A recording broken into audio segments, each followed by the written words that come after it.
Dol, pagilid mo muna doon na. Bago ba yan? Yes, sir. Kailan mo nabili? Magto 2 weeks pa lang, sir. Pag 2 weeks. 2 weeks, pati nga yung papel niya.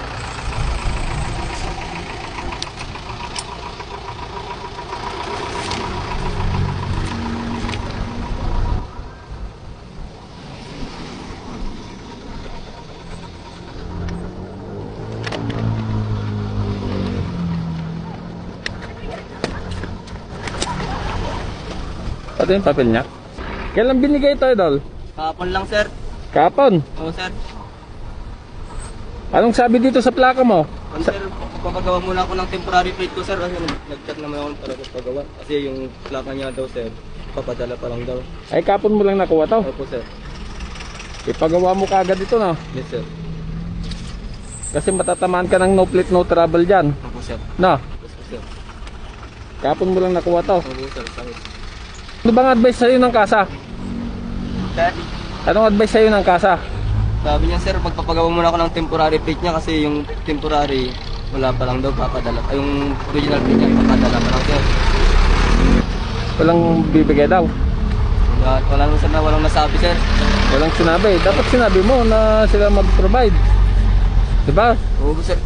Sila naman yung nagbilhan mo. O, di papagawa muna ako, sir. Papagawa ka. Oo, sir. Sige, pagawa ka na. Yes, sir. Kasi matamaan ka ng kwan dyan. Matatamaan ka dito ng no plate, no trouble. Yes, sir. Kapag paikot-ikot ka dito, taga Bagyo ka ba? Oh, hindi po, sir, taga-Babaho. Nagtatrabaho lang ako dito sa Burnham, sir. Pag mo munang ilabas dyan, pagawa mo muna tong plaka mo. Opo, sir. Para hindi ka matamaan ng no plate, no trouble na. Opo, sir. Ayun lang ang advice ko sa'yo. Pagawa mo kagad dyan, temporary plate na. Opo, sir, salamat. Para hindi ka matamaan. 2,000 yun pag nauli ka. Sir. Alam mo ba yan? Opo, sir, kasi sinasabi rin sa akin yung kasama ko, pagawa mo na yan, sir. Oo. Kung nakukuha mo lang kapon, sige pagawa mo na. Na. Opo, sir. O, yun na lang.